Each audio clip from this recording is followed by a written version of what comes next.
SMNR Radio News.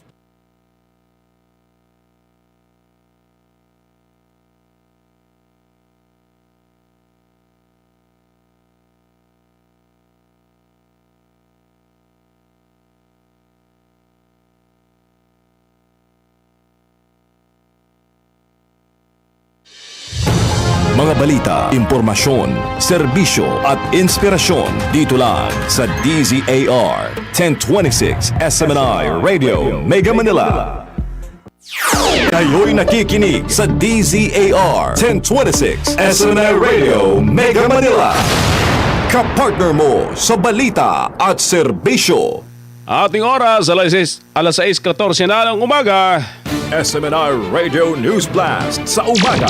Sa umaga, mga balitang nag-aalam ngayong umaga. Isang oras na balitaan, sumasambulan, tumatagundong sa buong Pilipinas. SMNR Radio News Blast sa umaga mula sa ACQ Tower at sa Makati, ang sentrong pambalitaan ng Sunshine Media Network International. Narito ang inyong News Blasters. SMNR Radio News Blast. Sa ulo ng ating mga nagbabagang balita, ilang lugar sa Luzon nagkansela ng face-to-face classes ngayong Biyernes. Isang Pinoy naman kabilang sa daan-daang missing sa Nepal-Tibet flash flood. Paglalarawan ng prosekusyon kay VP Sara Duterte, inappropriate at hindi tama ayon huyan kay Senate President Gatchalian. Korte Suprema kinatigan ng rule of succession sa Sultan Kudarat gubernatorial race. Apela naman ni Mangudadatu, ibinasura. Senador Jinggoy Estrada hindi nadulas sa banyo at tuhod ang biglang nag-snap ayon sa BJMP. At AMLAC sinisilip ang mga bangko na sangkot sa flood control scandal. SMNR Radio News Blast. Magandang umaga Luzon, Visayas, Mindanao. Araw ngayon ng Biyernes. Thank God it's Friday. Ika-28 sa buwan ng Agosto taong 2026. Ako po ang inyong magiging tagapagbalita ko si Verhil Parma. SMNR Radio News Blast. At alamin muna natin ang updates sa lagay nating panahon na ihatid sa atin ni Obet Badrina mula dyan sa Pag-asa Weather Forecasting Center. Magandang umaga po at live mula rito sa Pag-asa Weather Forecasting Center. Narito na ang taya ng ating panahon ngayong araw ng Biyernes, August 28, 2026. Sa ating latest satellite images, makikita po natin ang patuloy na epekto ng southwest monsoon o habagat at makikita natin na malaking bahagi nga ng Luzon at Kabisayaan ay makikita po na maraming mga kaulapan ngayon, kaya po magiging malaki yung posibilidad ng mga pag-ulan sa malaking bahagi nga ng Luzon at Visayas, lalong-lalo na dito sa may western section ng Luzon. Ito po yung area ng Ilocos Region, Bataan, Zambales, maging ang ilang bahagi ng Calabarzon, Metro Manila, at itong area ng Occidental Mindoro, kabilang na rin yung Oriental Mindoro. Patuloy pa rin nating minomonitor itong low pressure area na huli nating namatan sa 720 kilometers silangan ng Itbayat sa Batanes. Posible pa nitong maging bagyo lalo na this coming weekend, pero hindi naman ito magkakaroon ng direktang epekto sa ating bansa. Hindi natin inaasahang maglandfall sa Pilipinas at ang magiging direksyon nitong low pressure area na kung sakaling maging bagyo ay sa may bahagi naman ng Taiwan. Kung sakali po maging bagyo ito, tatawagin natin itong pilandok.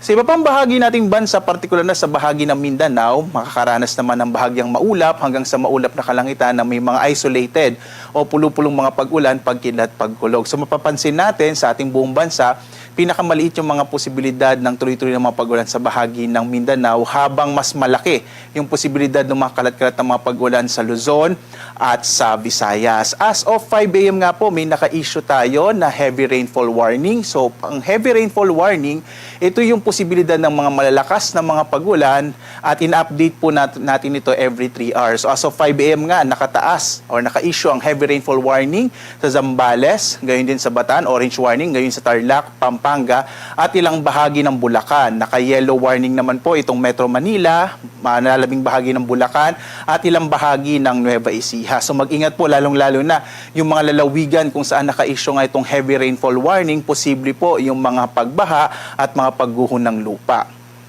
Samantala, may naka-issue naman tayo na weather advisory. So kung yung heavy rainfall warning ay within 3 hours, itong weather advisory naman natin, ito yung ating inaasahang magiging lakas ng mga pag-ulan within 24 24 hours. So ngayong araw po, magkakaroon ng mga around 100 to 200 mm. Ibig sabihin po, para mas ma-imagine natin, ito yung mga malalakas at tuloy-tuloy na malalakas na pag-ulan, posible po sa may area ng Zambales, Bataan, dyan po sa amin sa Bataan, sa Occidental Mindoro, at sa may area ng Cordillera, partikular na sa Benguet at sa La Union. Habang iba pang bahagi ng Central Luzon, kabilang din yung Metro Manila at maging dito sa may area ng Cavite, Batangas, Oriental Mindoro, Pangasinan, gayon din ang Ilocos Sur at Abra ay makaranas naman po. At kasama din yung area ng Antique sa Western Visayas ay makararanas naman ng 50 to 100 mm of rain. Ibig sabihin po nito, posible din yung kumisan po ay malalakas na mga pag-ulan na maaari pa rin magdulot ng mga pagbaha at mga pag-uho ng lupa. Kaya iba yung pag-iingat po sa mga lugar, no, sa mga kababayan po natin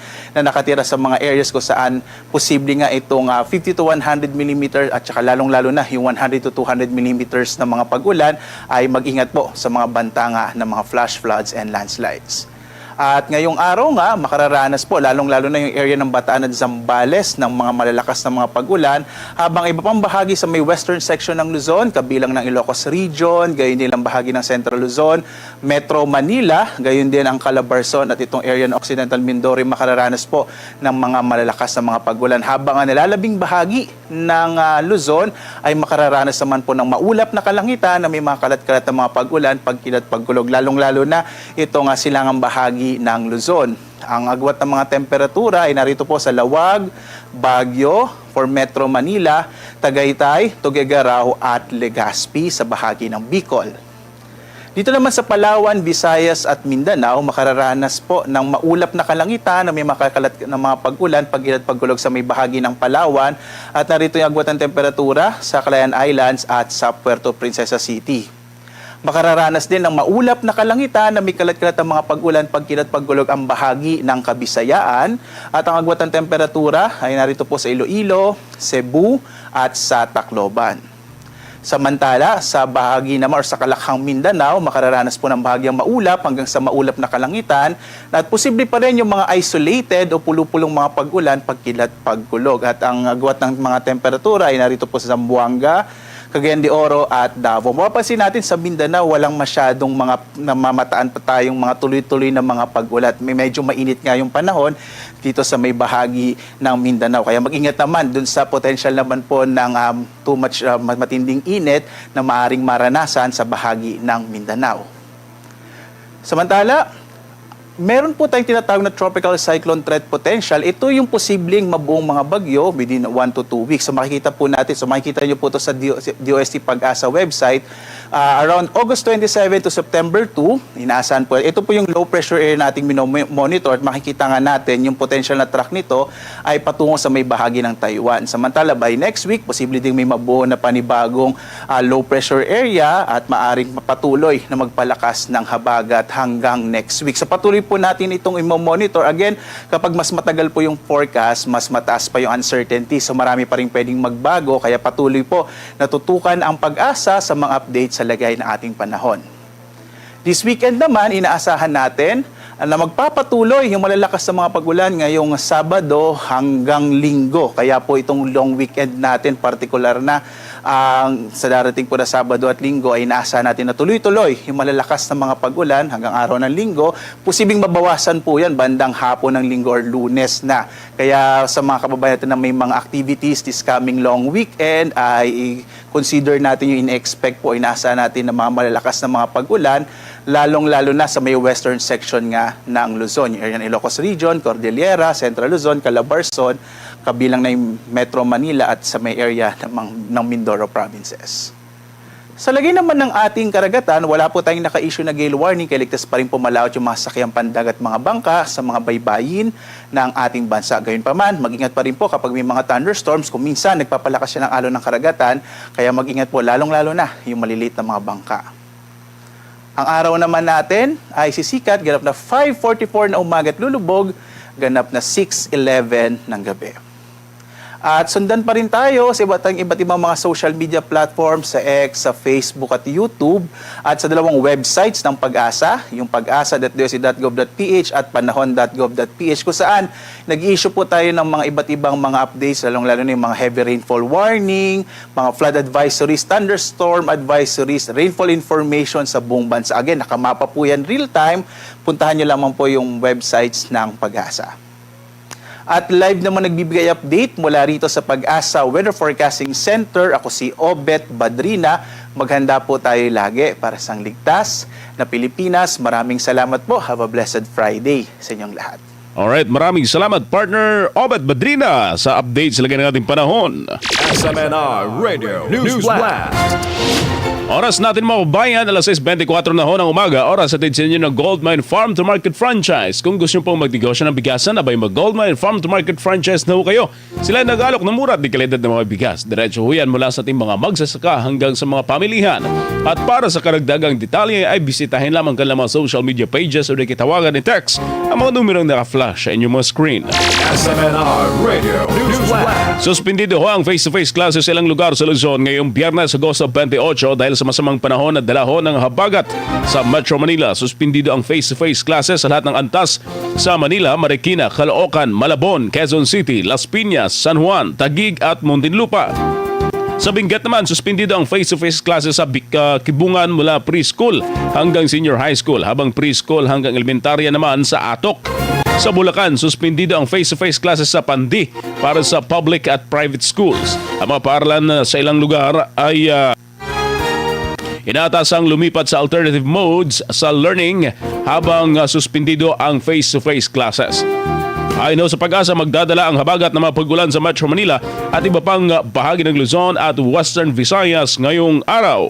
SMNR Radio News Blast. Opisyal namang nasa state of calamity ang buong lalawigan ho ng Diragat Islands dahil sa matinding krisis sa supply ng tubig. Tinatayang 18,000 na mga residente ho ang naapektuhan ng patuloy na krisis sa tubig dahil sa El Nino phenomenon. Nasa 50% ho ng mga ilog ang nagsisilbing pinagkukunan ng tubig sa lokal na water district ang tuluyan ng natuyo. Naku po! Samantala, namahagi naman ng provincial government katungang ang lokal na pamalaan sa pamamahagi ng tubig sa mga apektadong lugar. Sa gitna naman ng patuloy na kakulangan sa tubig, bibigyan prioridad din ng provincial government ang seguridad sa pagkain at kabuhayan ng mga residente, partikular ang mga magsasaka at mga mangingisda. SMNR Radio News Blast. Benepisyo para sa mga may leptospirosis, pinapalawig pa ng PhilHealth. Si Daniela Paulita sa detalye.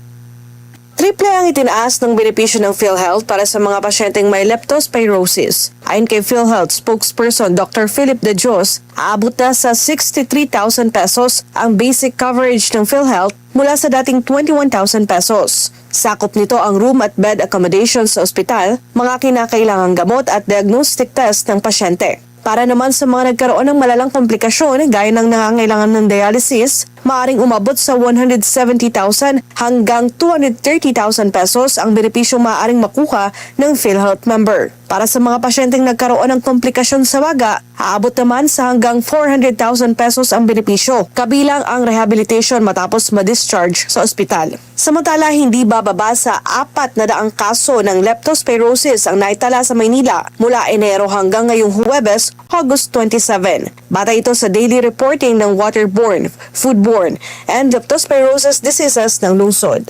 Para sa Diyos at sa Pilipinas kung mahal, Daniela Paulita, SMNR News. SMNR Radio News Blast. Permanente namang binawi ng Land Transportation Office o LTO ang driver's license ng isang jeepney driver sa Manila dahil sa umano'y drunk driving. Ibinataw ang parusa matapos mag-viral sa social media ang video ng driver na umaandar ng delikado sa Taft Avenue. Ayon ho, mga kapartner sa investigasyon, umano'y nakainom ng alak ang driver at gumamit din ng illegal na droga. Natukoy din ng LTO na may mga dati itong traffic violations na hindi pa naririsolba.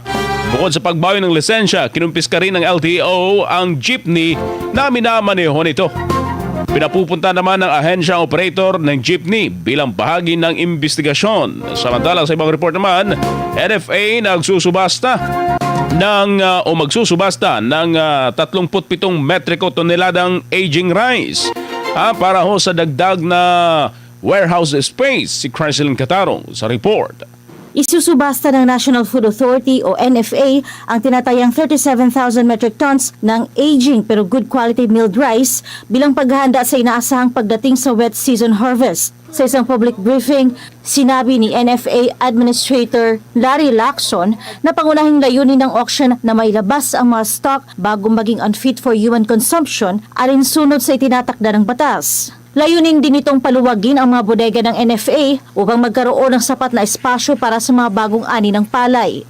We have to auction off before they become unfit for human consumption. Ang second objective nito is of course mapaluwag yung ating mga bodega in preparation for the next season ng harvest. No? Tinatayang nasa 1.18 billion pesos ang kabuang halaga ng mga stock na isinailalim sa auction. Gayunman, nasa 65 million pesos lamang ang matagumpay na nabid out sa unang bidding. Sinabi ni Lacson na isasagawa ang ikalawang auction. Kapag mayroon pa ring mga lot na hindi matagumpay na maibenta matapos ang dalawang auction, maaari itong isailalim sa negotiated auction upang matiyak na mailalabas ang lahat ng natitirang stocks. Malaki ani ang maitutulong ng 37,000 metric tons sa paghahanda ng NFA para sa darating na harvest season. Katumbas ito ng humigit kumulang 6.8% ng karagdagang warehouse space na kakailanganin para sa target na minimum na 500,000 metric tons na procurement ng palay.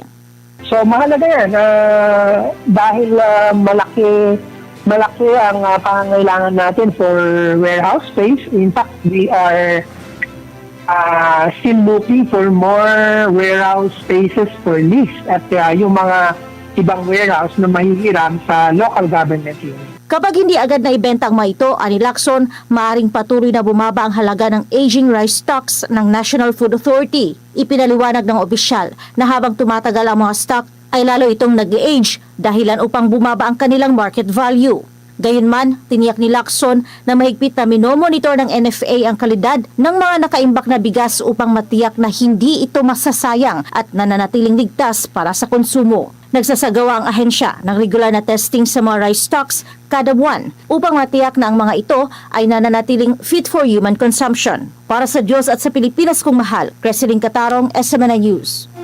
Oras natin, alas 6:30 na ho ng umaga. Oras sa tid sa inyo ng Goldmine Farm to Market Franchise. Kung gusto nyo magnegosyo ng bigasan, abay ba Goldmine Farm to Market Franchise na ho kayo. Sila ay nag-alok ng mura at di kalidad ng mga bigas. Diretso yan mula sa ating mga magsasaka hanggang sa mga merkado. At para sa karagdagang detalye ay bisitahin lamang ang kanilang mga social media pages o di kay tawagan i-text ang mga numerong naka-flash sa inyong mga screen. Like tayo sa ating mga report, pagbagsak ng government investments. Dahilan ho ng paghina ng ekonomiya ayon ho yan sa BSP. Si Sheena Torno sa detalye. Sa pagtalakay ng Senado sa panukalang 2027 National Expenditure Program o NEP, tinanong ni Senator Camille Villar ang Bangko Sentral ng Pilipinas tungkol sa mga dahilan ng paghina ng Gross Domestic Product o GDP ng Pilipinas. Nais ng Senador na malaman ang tunay na kalagayan ng ekonomiya, gayon din kung paano ito nakaapekto sa buhay at kabuhayan ng mga Pilipino. Paliwanag naman ng BSP. So GDP growth did fall to 2.3% in the second quarter of 2026. What were the reasons behind the drop in GDP growth, and what are the factors that you foresee that will enable us or that will enable it to increase in the next two quarters? I think the main factor is obviously the collapse in government investment. But this is in an effort to discipline government spending, which is understandable. And the government, I know, is making strenuous efforts to accelerate investments. Nauna na ring inihayag ng iba't ibang business sector na isa sa pangunahing dahilan ng paghina ng mga mamumuhunan sa bansa ay dahil sa isyu ng korupsyon. Partikular na tinukoy ang maanumalyang flood control projects. Sa datos ng Philippine Statistics Authority o PSA, bumagal sa 2.3% ang economic growth ng Pilipinas sa ikalawang quarter ng 2026. Mas mababa ito kumpara sa 2.8% na GDP noong unang quarter ng taon. Para sa Diyos at sa Pilipinas kong mahal, ito si Sheena Torno, SMNI News. SMNI Radio News Blast. Iniharap na sa House of Representatives ang 7.2 trillion pesos na panukalang 2027 national budget na susurihin ho ng mga mambabatas sa mga isasagawang budget deliberations. Inihain ni Nueva Ecija Representative Micaela Sonsing, chairperson ho ng House Appropriations Committee, ang House Bill number 10858 kaugnay ng panukalang pondo. Kabilang sa 117 mambabatas na lumagda sa panukala sina House Speaker Faustino Boji D. III at Majority Leader Ferdinand Alexander Sandro Marcos III. Nilalaman ng 3,532-page bill ang mga panukalang alokasyon sa National Expenditure Program ay yung tinatawag na NEP na iniharap naman ng Department of Budget and Management o DBM. Maaari pang baguhin, bawasan o ilipat ng Kongreso ang ilang alokasyon habang isinasagawa ang deliberasyon. Target ng Kamara na makumpleto ang committee budget hearing sa Setyembre 8 at maipasa ito sa final reading ang 2027 budget sa Oktubre 9. SMNR Radio News Blast. Usapang budget pa rin tayo dahil humihiling ho ang Department of the Interior and Local Government at ang mga attached agencies nito ng 332 billion pesos na budget para sa taong 2027. Mas mataas ito ng 7.1% kumpara sa dating 310 higit na bilyong pisong pondo sa ilalim ng 2026 General Appropriations Act or GAA.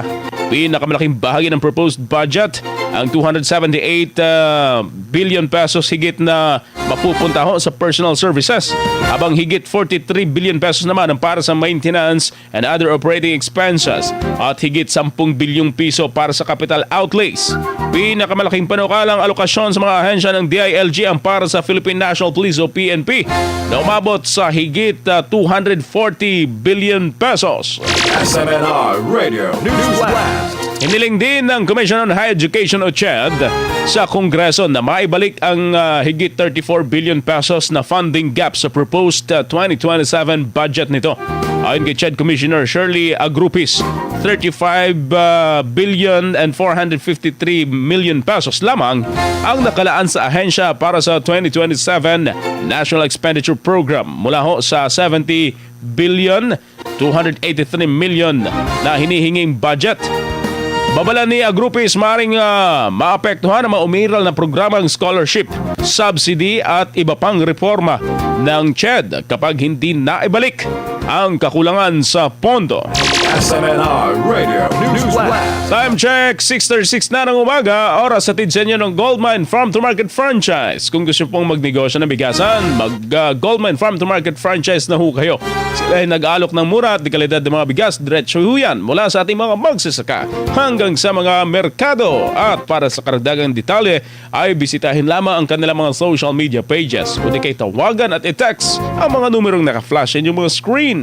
SMNR Radio News Blast. Nagpaalala naman si Senate President Sherwin Gatchalian sa Department of Budget and Management o DBM na dapat maging prudent o maingat ang gobyerno sa paggamit ng confidential funds. Sa proposed 2027 National Expenditure Program ay yung tinatawag na NEP, nakalaan ang 4.4 billion pesos para huyan sa confidential funds at 6.4 billion pesos para sa intelligence funds. Sinabi ni Gatchalian na dapat ibigay lamang ang confidential funds sa mga enforcement agencies o ahensyang may lehitimong surveillance activities. Ayon naman kay DBM Acting Secretary Kim Robert De Leon, sinuri nila ang mandato ng mga ahensya at kung maaring maisama sa regular budget ang mga hinihiling na pondo. Dagdag pa ni De Leon, mas mababa ang proposed confidential at intelligence funds sa 2027 NEP kumpara ho yan sa 2026 GAA. SMNR Radio News Blast. So, suportahan naman ng Malacanang posibleng paghigpit at pagbabago ng Commission on Audit or COA sa mga panuntunan sa paggamit ng confidential at intelligence funds. Ayon kay Presidential Communications Undersecretary Claire Castro, kailangan daw amendahan ang ilang rules upang maiwasan ang paggamit ng mga loophole para makalusot sa pananagutan sa public funds. Sinabi ni Castro na mayroon ng guidelines sa ilalim ng Joint Memorandum Circular number 2015-01 para sa paghawak at pag-audit ng confidential fund.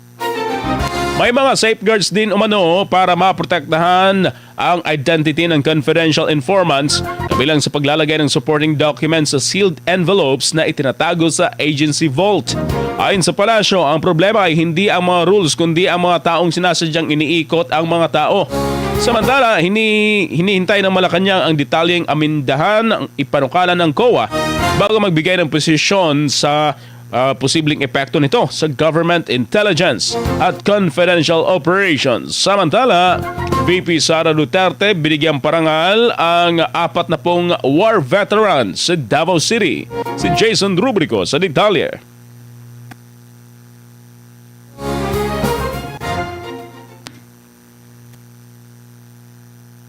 Samantala, dito tayo sa ibang report, paglalarawan ng prosekusyon kay VP Sara Duterte inappropriate at hindi tama ayon kay Senate President Gatchalian. Si Sheena Torno sa report. Kinukonsidera na ng Senado ang posibilidad na gawing hapon ang oras ng impeachment trial kay Vice President Sara Duterte. Ito upang hindi na maantala pa ang mga nakatakdang legislative at budget hearing ng institusyon. Kasunod dito, sinabi ni Senate President Gatchalian na target nila tapusin na ang paglilitis sa bise bago magpasko. Kasi ang pinipilit namin talagang matapos ngayon, as much as possible, one witness, one day. As much as possible. Pero makita naman natin na mahirap. Para lang maging on track kami. Ang komplikasyon ito itong budget. So we're also going to adjust yung legislative time namin. Sinabi pa ni Gatchalian, para mapabilis ang pagtalakay sa pambansang budget, ay papayagan nila ang Committee on Finance na magsagawa ng mga pagdinig. Ito ay kahit kasabay ng plenary session matapos suspendihin ang umiiral na rules. Sa kabila nito, suportado naman ng Senator Judges ang inilabas na resolusyon ni Presiding Officer Cheese Escudero. Kaugnay ito ng pagpapatupad ng subjudice rules sa trial. Magiging maingat na rin umano sila sa pagbibigay ng mga pahayag, lalo na kung patungkol sa merito ng kaso. Kung si SP Gatchalian din ang tatanungin, hindi rin siya sang-ayon sa mga salitang ginamit ng prosecution panel sa kanilang pagtatanong sa testigo, lalo na sa paglalarawan kay Vice President Sara. Ako personally, feel ko na inappropriate yun at hindi tama. Dahil kahit na strike off the record, wala nang visa yun.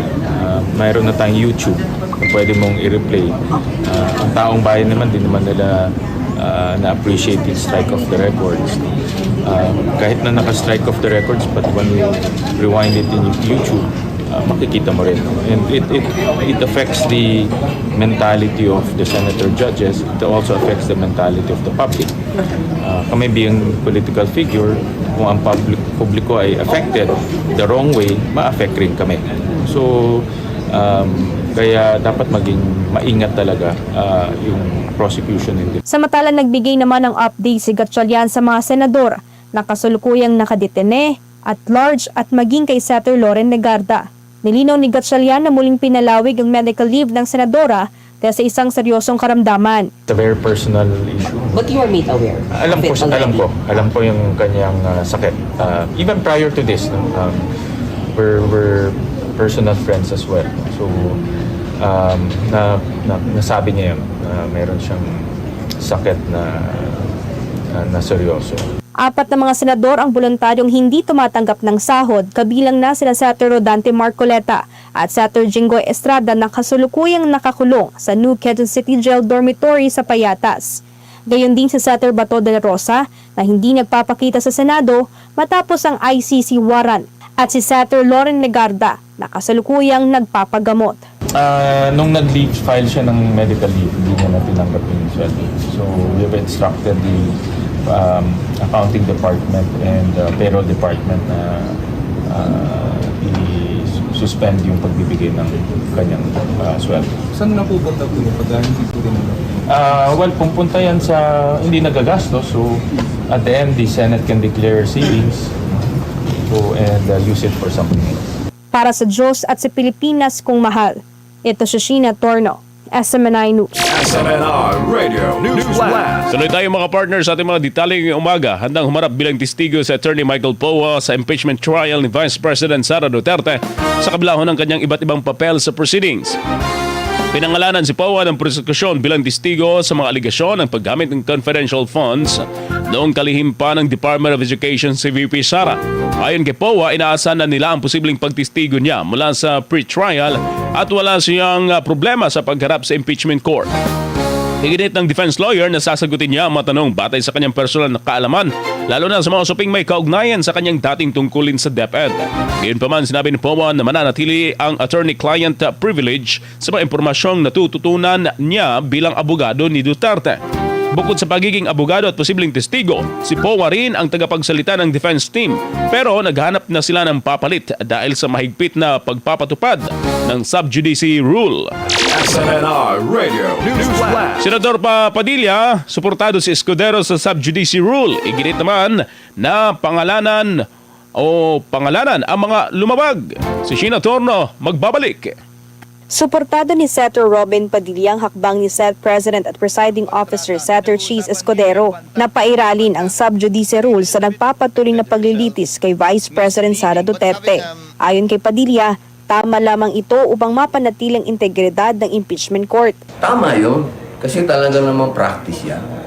Sana lang sumunod yung mga nasa prosecution at yung mga nasa defense. Kasi ako napakaingat ko at yung mga kasama ko sa ibang judges din. Sinabi pa ng senador na naging patas si Escudero sa prosekusyon at depensa bilang presiding officer.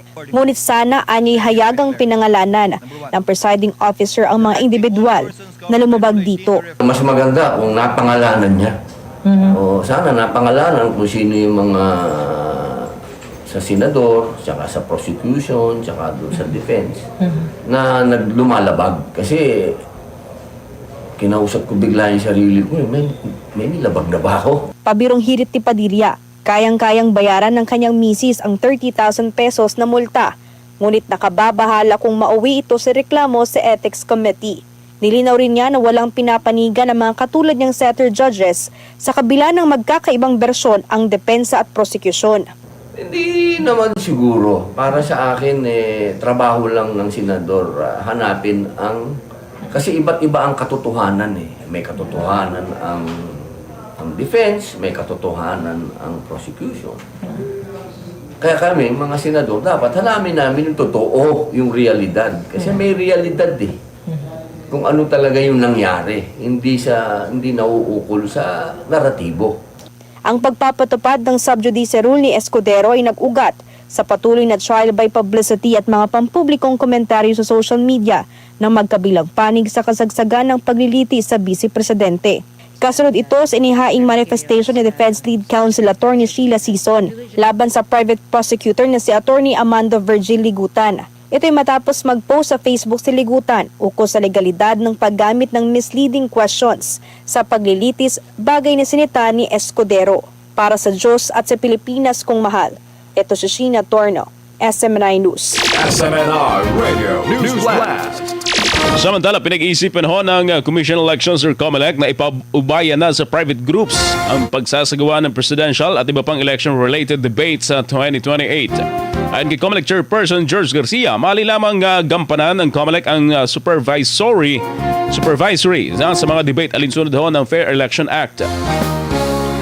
Sinabi naman ng Garcia na dapat pribadong entidad o entity, kabilang ang mga media organization, ang magsasagawa at gumastos para sa mga debate at hindi gumamit ng public funds. Hindi kahit ng COMELEC chairman ang mga media entity na magdaos ng mga debate o debate upang malaman ang mga botante ang paninindigan, kaalaman at kahandaan ng mga kandidato sa mahahalagang issue. Noong 2022, ang COMELEC ang nagsagawa ng Philippine debates para sa mga presidential candidate na dinaluhan ng 10 sa 10 kandidato. SMNR Radio News Flash. Umasa naman ang COMELEC na abot ho sa 60 hanggang 65% ang voter turnout sa special elections sa Agosto 29 para sa papalit kay dating Cavite 1st District o 4th District Representative Francisco Kiko Barzaga. Ayon kay COMELEC Chairman George Garcia na ihatid na ang mga election materials kabilang ang mga balota sa Dasmariñas City. Target ng COMELEC na maiproklama ang mananalo sa Agosto at 30 o isang araw matapos ang halalan. Dagdag pa ni Garcia, karaniwang mababa ang turnout sa special elections pero umaasa siyang mas maraming botante ang makikibahagi dahil mahalaga ang representasyon ng Dasmariñas sa Kongreso. Nakabakante ho ang pwesto matapos mapatalsik o ma-expulsion si Barzaga sa Kamara noong buwan ng Hunyo dahil sa disorderly behavior at paglabag umano sa kanyang tungkulin bilang isang mambabatas. Ang expulsion ay tinuturing na angkop na parusa kay Barzaga matapos ang 260 araw na suspensyon na walang sahod. SMNR Radio News Blast. Eleksyon pa rin tayo mga kababayan dahil hihigpitan pa ng Philippine National Police o PNP ang seguridad sa Bangsamoro Administrative Region in Muslim Mindanao o BARM bilang paghahanda sa kauna-unahang parliamentary election sa Setyembre 14. Nasa higit 9,000 pulis ang itatalaga para sa election duties. Kabilang naman ang higit 1,000 na Special Electoral Board members para sa mga posibleng emergency. Ayon kay PNP Chief General Jose Melencio Nartates Jr., nananatiling stable ang security situation bagamat patuloy ang monitoring at validation ng mga nauulat na insidente. Isa lamang umano ang nakatalang election-related incident sa BARM at halos lahat ng ibang ulat ay may kaugnayan sa ibang motibo. Palalakasin din ang police patrols, checkpoints at presensya ng mga pulis sa mga komunidad habang maghigpit na ipinatutupad ang gun ban para maiwasan ang karahasan. Iginit na Nartates na layunin ng PNP na mapanatili ang kapayapaan at matiyak ang malaya at mapayapang pagpili ng mga botante. SMNR Radio News Blast. Nasuwi naman ng isang construction workers habang 2 iba pang sugatan sa magkahiwalay na shooting incident sa Bangsamoro Autonomous Region in Muslim Mindanao BARM itong Huwebes. Sa Pahamudin SGA, dead on the spot si Farah Endao Lidasan, 31 anyos matapos pagbabarilin ng 2 lalaking sakay ng isang motorsiklo. Sugatan naman sa binti ang kasama niyang si Laudan Apungan Untong, 30 anyos na nagmamaneho ng kanilang motorsiklo sa Sultan Mastura, Maguindanao del Norte. Sugatan din ang 40 anyos na construction workers na si Abdul Kabir Sharifa matapos pagbabarilin ng gunman sakay naman ng kotse. Ayon sa pulis, pupunta sana sa Cotabato City ang biktima para magtrabaho nang mangyari ang sabing pamamaril. Dahil sa 2 shooting incident, umakyat na sa 45 ang gun-related incident sa BARM mula nang ipatutupad ang election gun ban noong Hulyo 16 na mayroong 15 patay at 10 sugatan. SMNR Radio News Blast. Oras natin mga kapartner, alas 6:50 na ho ng umaga. Oras hatid sa inyo ng Goldmine Farm to Market Franchise. Kung gusto nyo magnegosyo ng bigasan, abay mag-Goldmine Farm to Market Franchise na ho kayo. Sila ay nag-alok ng mura at di kalidad ng mga bigas. Diretso ho yan mula sa ating mga magsasaka hanggang sa mga merkado. At para sa karagdagang detalye, ay bisitahin lamang ang kanilang mga social media pages. Kundi kaya'y tawagan, i-text ang mga numerong naka-flash sa inyong mga screen. SMNR Radio News Blast. Tuluyan ng ibinasura ng Korte Suprema ang motion for reconsideration ni Dato Pax Ali Mangudadatu at pinanatili ang naunang nitong desisyon na kanselahin ang kanyang Certificate of Candidacy or COC para sa pagka-gobernador ng Sultan Kudarat. Ayon sa SC, ang Local Government Code o LGC Succession Rule ang dapat masunod sa ganitong sitwasyon at hindi ang second placer rule o ang pagproklama sa kandidatong pumangalawa sa boto bilang panalo. Paliwanag ng Korte, walang batas na nag-atas na gamitan ng second placer rule at ang kandidatong nakakuha ng pinakamaraming boto ang kinikilalang panalo sa eleksyon. Kung madi-disqualify ang nanalong kandidato at magkakaroon ng permanent vacancy, ang Vice Governor ang aakyat bilang gobernador para sa natitirang termino alinsunod ho sa LGC.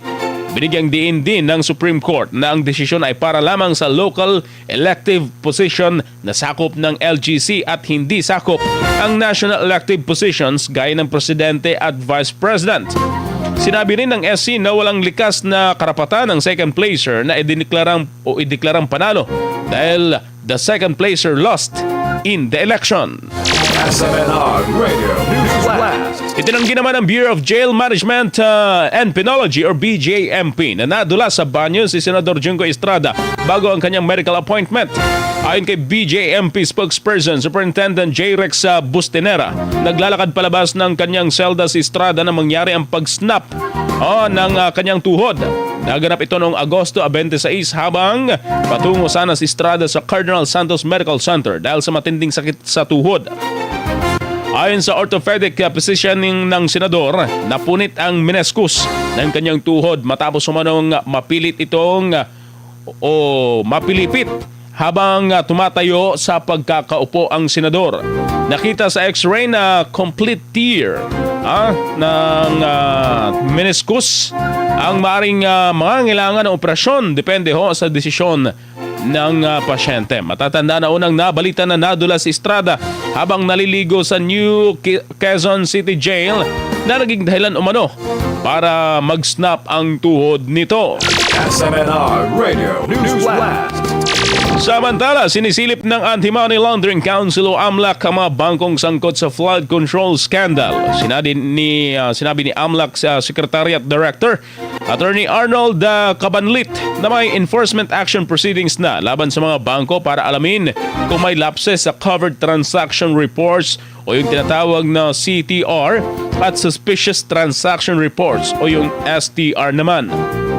Binatikos ng mga senador ang umunoy kabiguan ng Land Bank na pigilin ang paglalabas ng malalaking pera sa isang kontraktor na sangkot sa flood control scandal. Ayon kay Bangko Sentral ng Pilipinas Governor Eli Rimoluna, hanggang sa transactions lamang makakapag-imbestiga ang AMLAC dahil sa bank secrecy law at hindi nito maaaring direktang silipin ang mga bank account. Kailangan din umano ng probable cause at predicate crime bago makapagpetisyon sa Court of Appeals para sa pag-freeze ng mga accounts. Samantala, gumagamit na ang AMLAC ng Artificial Intelligence o AI para tumulong sa pagproseso at pagsusuri ng mga transaction report. SMNR Radio News Blast. Sinusuri naman ng Department of Justice o DOJ ang complaint ng Philippine National Police o PNP laban sa mga taong tumulong umano kay Senador Ronald Bato Dela Rosa na makaiwas sa pag-aresto. Ayon kay DOJ Undersecretary Ian Norman Evaristo Dato, isinampa ang complaint noong Agosto 11 at posibleng umabot sa preliminary investigation kung may sapat na batayan. Hindi muna inilabas ng DOJ ang mga pangalan ng mga respondent dahil wala pa umano silang sabina. Kaugnay ito ng pag-alis ni De La Rosa sa Senate Protective Custody noong Mayo sa kabila ng standing arrest warrant ng International Criminal Court ng Banyagang Korte, ICC. Sa isang sasakyan ni Senator Robin Padilla, sumakay si De La Rosa matapos umanong hilinging makisabay at magpababa sa Makati.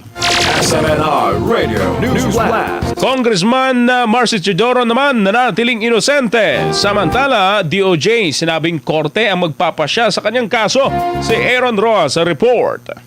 Matapos isampa sa mga korte sa Marikina City ang mga kaso laban kay Congressman Marcy Teodoro, nilinaw ng Department of Justice na hindi pa ito nangangahulugang may pananagutan na ang kongresista. Naharap si Teodoro sa 4 na counts ng sexual assault na isinampa ng DOJ sa Marikina Regional Trial Court, habang acts of lasciviousness naman ang inihain sa Metropolitan Trial Court o MTC. Ayon sa DOJ, dumaan sa prosecutorial evaluation ang mga reklamo bago isampa sa korte. These cases have already been filed with the appropriate court of Marikina City, but we just want to stress that he's still entitled to presumption of innocence.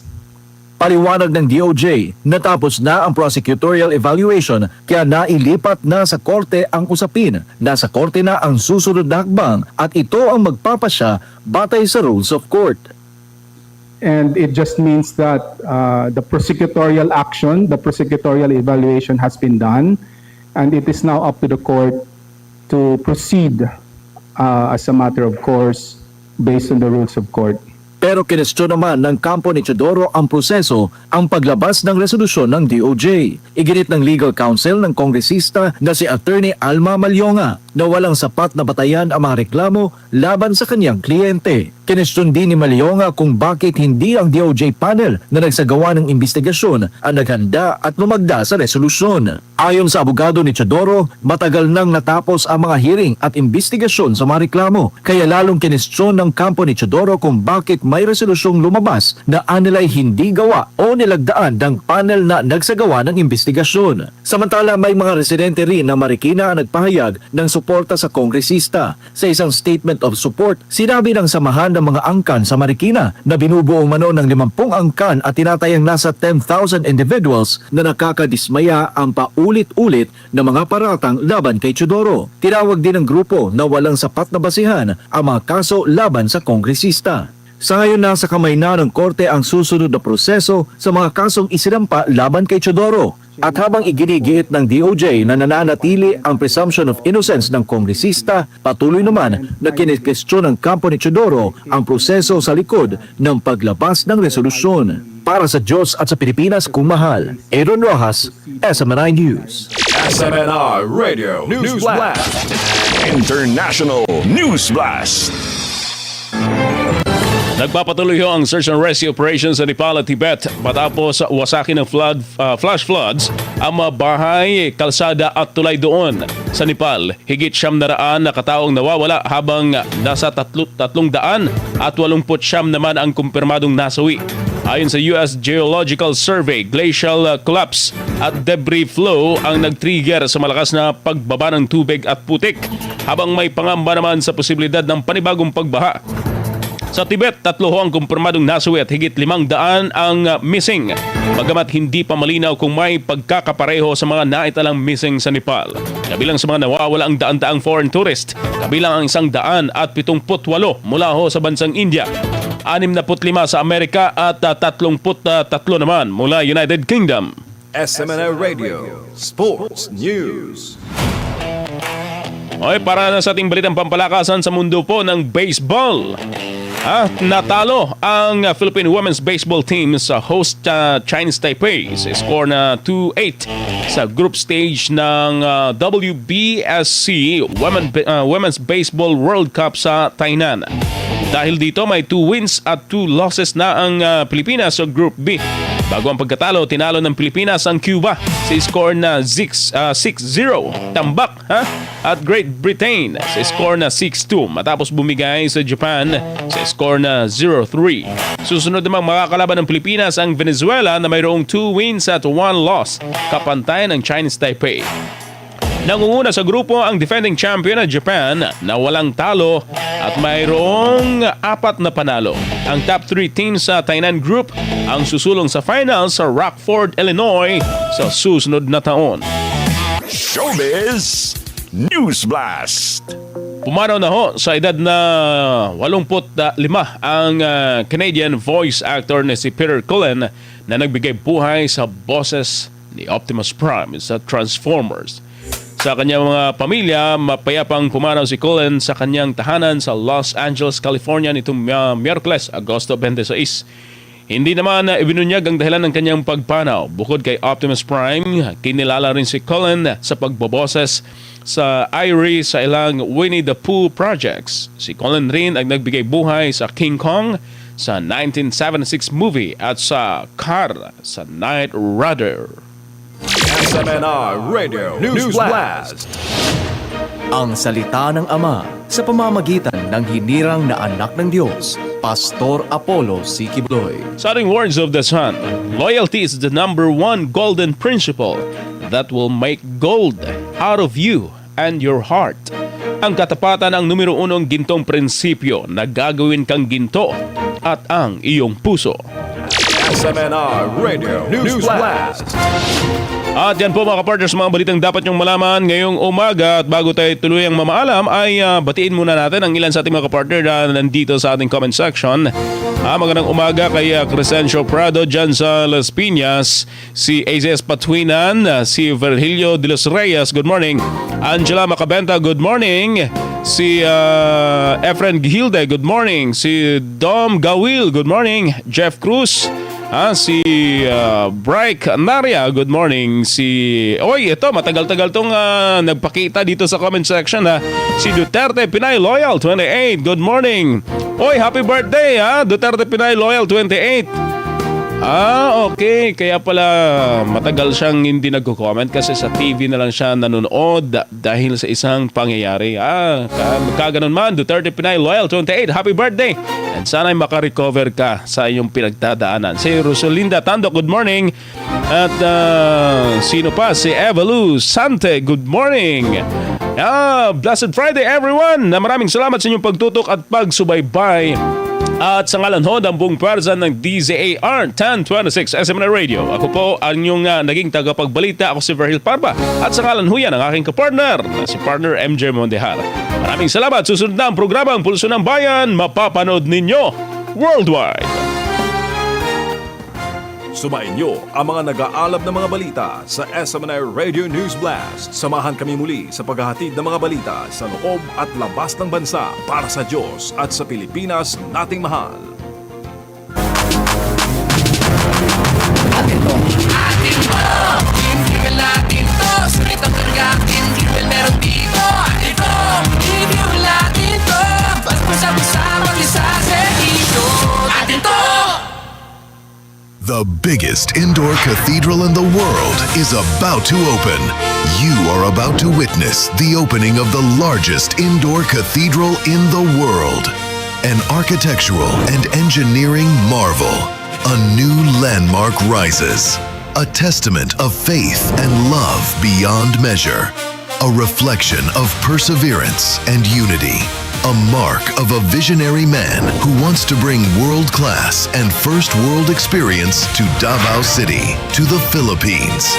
The manifestation of the Almighty Father, our Lord Jesus Christ's glory and honor through His appointed Son, Pastor Apollo C. Quiboloy. Once a vision, now fulfilled.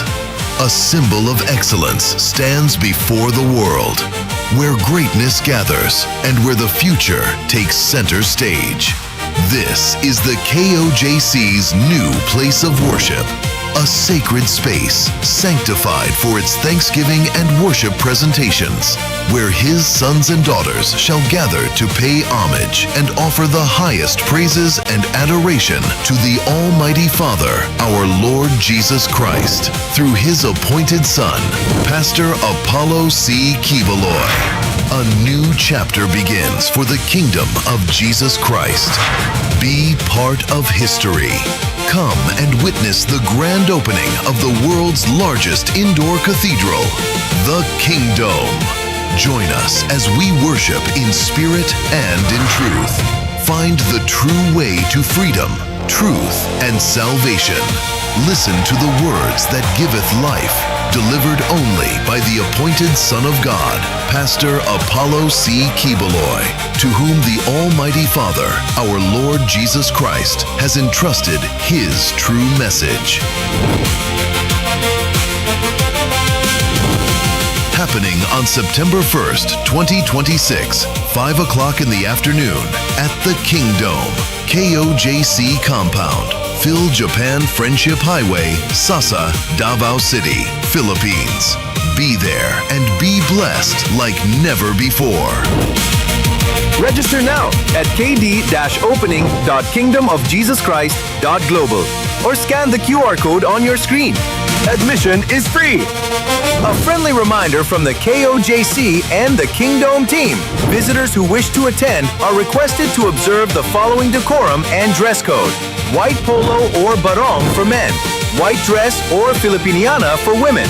No slippers. No caps or hats are allowed inside the Kingdom. Children below 13 years old are also not allowed at the Kingdom. Guests are also reminded that shorts, short shorts, miniskirts, tank tops or sando, sleeveless attire, and overly revealing clothing are not allowed inside the Kingdom. Food, beverages, and chewing gum are also strictly prohibited. Thank you for helping us maintain cleanliness, order, and proper decorum within the venue. The following items are also strictly prohibited: firearms, ammunition, knives and other bladed sharp objects, explosives, fireworks, pepper spray, tasers and stun guns, batons, metal rods, clubs or other blunt weapons, large bags, backpacks or luggage, illegal drugs and controlled substances, alcoholic beverages, laser pointers and drones, tumblers, glass bottles and glass containers, banners, placards, flags or signs, portable chairs or stools, vapes or e-cigarettes. Any item deemed dangerous, disruptive, or prohibited by the event security personnel. Let us continue to uphold Davao City's culture of security. Be part of history. Come and witness the grand opening of the world's largest indoor cathedral, the Kingdom.